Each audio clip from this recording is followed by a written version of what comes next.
जय हिंद दोस्तों, स्वागत है आपका ऐसे कंसेप्ट एजुकेशन पर। आइए आज हम लोग संविधान की विशेषता के बारे में देखते हैं। क्या भारत के संविधान में क्या क्या विशेषता है उसके बारे में हम लोग चर्चा करते हैं। इसको अगर ठीक ढंग से समझना है तो पिछला वीडियो करके जा करके देखिए। उसके बाद सब वीडियो का नंबरिंग दिया होगा, लाइन से देखिए। आइए उसके बाद इस वीडियो को देखिए तो ज्यादा समझ में आएगा। भारत के संविधान की विशेषता, हमारे संविधान की क्या क्या विशेषता है उसके बारे में आज हम लोग देखेंगे। बोला क्या हमारा भारत का संविधान लिखित है, क्या लिखित है। और सबसे बड़ा, क्या सबसे बड़ा संविधान है भारत का। सबसे बड़ा पूछेगा कि सबसे बड़ा लिखित संविधान किस देश का है, तो भारत का। लेकिन पूछेगा कि सबसे प्रथम लिखित संविधान, तो वो अमेरिका का। कहाँ का? वो अमेरिका का। पूछा कि प्रथम लिखित संविधान कहाँ का था, तो अमेरिका का।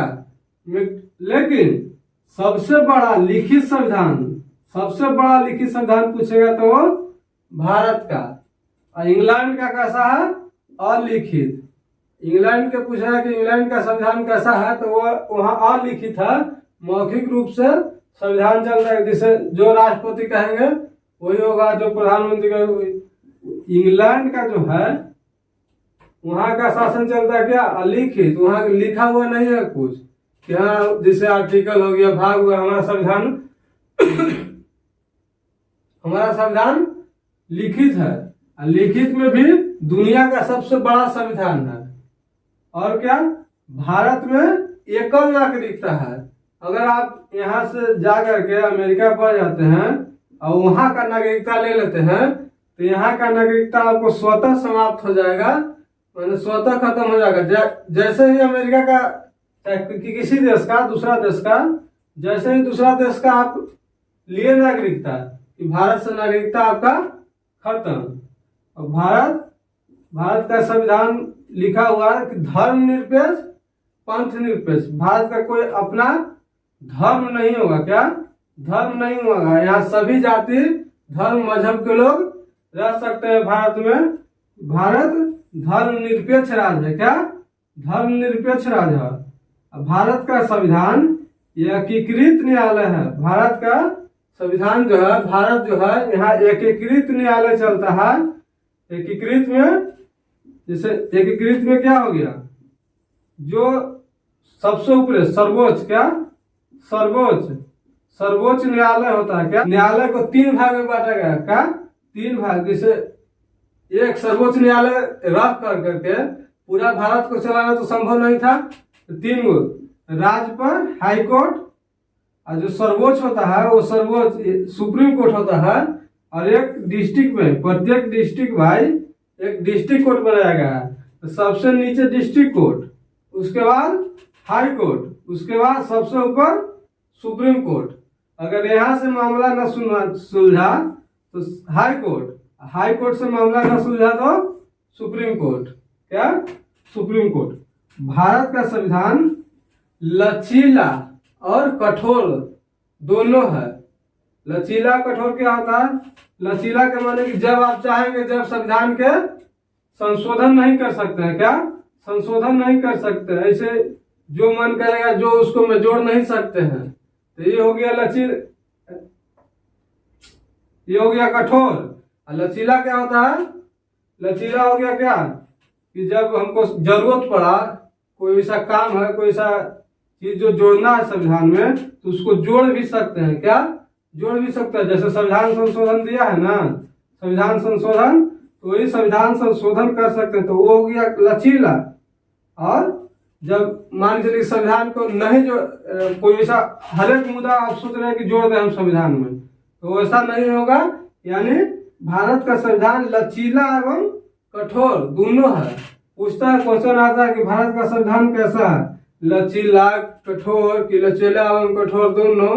तो दोनों होता है, लचीला एवं कठोर दोनों।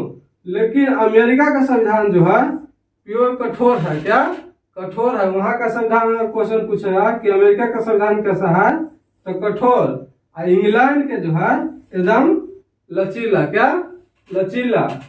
भारत का संविधान, आइए आगे पढ़ते हैं। भारत का संविधान क्या?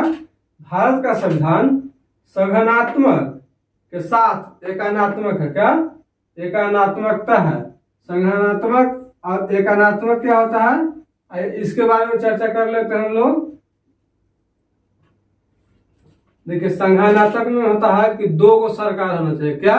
दो गो सरकार। जैसे वो हम लोग के पास है ना, केंद्र के पास क्या, एगो केंद्र और एगो राज्य। क्या? राज्य। दो सरकार हो गया हम लोग के पास, तो यही हो गया संगठनात्मक। देखिए, शक्तियों का बंटवारा, केंद्र और राज्य दोनों में शक्तियों का बंटवारा, तो संगठनात्मक। क्या? संगठनात्मक। कुछ दो सरकार, संगठनात्मक में क्या होता है, दो सरकार होता है, उसका शक्तियों का दो सरकार होगा तो शक्ति का भी बंटवारा होगा, या केंद्र के पास क्या क्या शक्ति होगा, राज्य के पास क्या क्या शक्ति होगा। उसके आगे लिखित संविधान। क्या? लिखित संविधान। तो लिखित संविधान तो हम लोग के पास है, ये है सबसे बड़ा, दुनिया का सबसे बड़ा लिखित संविधान भारत का है। तो संगठनात्मक हो गया भारत की व्यवस्था। और सर्वोच्च न्यायालय, क्या, जो सबसे ऊपरे पावर रहेगा वो सर्वोच्च न्यायालय रहेगा, सुप्रीम कोर्ट रहेगा। क्या? Supreme court. तो सुप्रीम कोर्ट भी हमारे पास है, ये है। तो माने हमारा भारत का संविधान संगठनात्मक। संगठनात्मक में देखिए सारा चीज हम लोग के पास में है। दो गो सरकार है, ये है। शक्तियों का बंटवारा है, ये है। केंद्र राज्य के भी शक्तियों का बंटवारा। लिखित संविधान है, ये है। दुनिया का सबसे बड़ा लिखित संविधान भारत का है। उसके बाद सर्वोच्च न्यायालय, तो सर्वोच्च न्यायालय भी है, ये है। सर्वोच्च न्यायालय का। उसके बाद आते हैं एकानात्मक व्यवस्था। एकानात्मक क्या होता है, तो यहाँ एकल संविधान होना चाहिए। तो एकल संविधान में है, हम लोग के पास दो संविधान है नहीं, एकल संविधान यानी एक संविधान, एक भारत एक संविधान, यानी प्रत्येक देश का मोटर अगर एक संविधान हुआ तो एकल संविधान उसको कहते हैं। तो एकल संविधान है, ये है। भारत में दो संविधान नहीं है, एकल संविधान है। एकल नागरिकता, भारत में भी एकल नागरिकता हम लोग पढ़े। एकल नागरिकता भारत में, जैसे ही आप दूसरा देश का नागरिकता लेते हैं कि भारत से नागरिकता खत्म हो जाएगा तो उसको एकल नागरिकता कहते हैं। एकल नागरिकता एकानात्मक व्यवस्था में है। उसके बाद एकल न्यायपालिका। क्या? एकल न्यायपालिका। उसके बाद फिर अवशिष्ट शक्ति केंद्र के पास। क्या? अवशिष्ट शक्ति केंद्र के पास। तो अवशिष्ट शक्ति केंद्र के पास सही है, हम लोग पढ़े पिछला वीडियो में। अगर नहीं पढ़े तो जाकर के पढ़ लीजिए पिछला वीडियो। अवशिष्ट शक्ति केंद्र के पास। उसके बाद क्या है, एकल व्यवस्था में, एकानात्मक व्यवस्था में अखिल भारतीय सेवा। हम लोग पीछे पढ़े थे आईपीएस और आईएएस और आईएएस के बारे में। क्या? आईएएस के बारे में कितना अनुच्छेद में, 312 अनुच्छेद। कितना? 312 अनुच्छेद में हम लोग जब अनुच्छेद पढ़ रहे थे तो पढ़े थे कि अखिल भारतीय सेवा में कौन कौन आते हैं, आईएएस, आईपीएस और आईएफएस। कितना अनुच्छेद में पढ़े थे, 312 अनुच्छेद में। तो एकल भारतीय यानी अखिल भारतीय सेवा भी एकानात्मक व्यवस्था में है। क्या? एकानात्मक व्यवस्था में। तो हम लोग के पास ये भी है, आईएएस, आईपीएस। मेरा भारत का संविधान एकानात्मक भी हो गया। और आपातकालीन शक्ति एकानात्मक में आता है। तो आपातकालीन शक्ति भी है, 52, 56 और 60। 52, 56, 352, 356, 352, 356, 360 राष्ट्रपति शासन। और 360 में क्या था, वित्तीय आपात। 352 में क्या था, आंतरिक अशांति के आधार पर आपातकालीन की व्यवस्था। तो इस सारा एकानात्मक और संगठनात्मक, ये देखिए हम लोग को सारा व्यवस्था, इसी के चलते हम लोग को भारत के संविधान को संगठनात्मक के साथ एकानात्मक कहा गया है, भारत के संविधान को। आइए हम लोग रिवाइज कर लेते हैं, फिर से एक बार देख लेते हैं कि हम लोग को पूर्ण रूप से याद हो जाए। लिखित संविधान है भारत की व्यवस्था में, हमारा भारत का संविधान लिखित संविधान है। और दुनिया का सबसे बड़ा लिखित संविधान भारत का है। अब अगर प्रथम पूछ देगा, क्या प्रथम लिखित संविधान पूछेगा तो वो अमेरिका का है, और इंग्लैंड के पूछेगा कि कैसा लिखित संविधान है तो वहां का अलिखित संविधान है। क्या अलिखित, वहां का लिखा हुआ संविधान नहीं है। भारत में एकल नागरिकता है। एकल नागरिकता बतावे कि एकल नागरिकता जैसे ही आप दूसरा देश का नागरिकता लेते हैं तो भारत से नागरिकता खत्म हो जाएगा, उसको एकल नागरिकता कहते हैं। भारत धर्म निरपेक्ष पंथ निरपेक्ष देश है। यहाँ के कोई धर्म नहीं होगा कि हाँ भारत में हिंदू धर्म रहेगा चाहे मुस्लिम रहेगा, धर्म निरपेक्ष राज्य है भारत। यहाँ किसी भी धर्म का लोग निवास कर सकते हैं। भारत में एकीकृत न्यायालय होगा। एकीकृत न्यायालय को 3 भाग, सुप्रीम कोर्ट, हाई कोर्ट और डिस्ट्रिक्ट कोर्ट में बांटा गया है। उसके बाद क्या है, भारत का संविधान लचीला के साथ कठोर भी है। आप कुछ भी ज्यादा मनमानी भी नहीं कर सकते हैं संविधान में, और जरूरत पड़ा तो संविधान में संशोधन भी कर सकते हैं। इसी को लचीला एवं कठोर कहा गया है। और अमेरिका का कैसा है, प्योर कठोर, और इंग्लैंड का लचीला ले सकते हैं आप कि इंग्लैंड का एकदम प्योर लचीला है और अमेरिका का एकदम कठोर है। भारत का संविधान संगठनात्मक के साथ एकानात्मक है। संगठनात्मक में हम लोग क्या देख लिए कि दो गो सरकार रहेगा तो संगठनात्मक कहेंगे, शक्तियों का बंटवारा रहेगा तो संगठनात्मक कहेंगे, लिखित संविधान रहेगा तो संगठनात्मक कहेंगे, और सर्वोच्च रहेगा जो सर्वोच्च न्यायपालिका होता है कि अगर भारत में जैसे कैसा कि सर्वोच्च सबसे ऊपरी न्यायपालिका है, क्या न्यायपालिका है, तो उसको संगठनात्मक कहेंगे।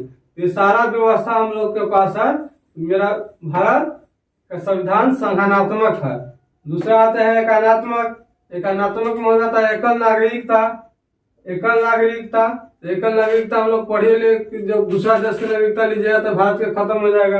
एकल संविधान, हम लोग के पास में एक के संविधान है, 2 गो नहीं है।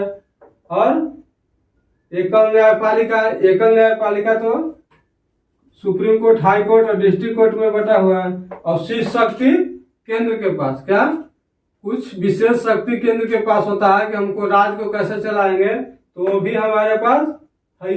यानी एकानात्मक व्यवस्था भी भारत में है। और अखिल भारतीय सेवा जिसको में IAS, IPS और IFS से आते हैं, जो अनुच्छेद 312 में हम लोग पढ़े थे, वो एकानात्मक में आता है। आपातकालीन शक्ति भी एकानात्मक में आता है। आपातकालीन शक्ति 352, 356 और 360 में पढ़े थे। 352 में क्या पढ़े थे, आंतरिक अशांति के आधार पर, और 56 में राष्ट्रपति शासन, और 60 में वित्तीय आपात पढ़े थे। उम्मीद करते होंगे वीडियो अच्छा लग रहा होगा।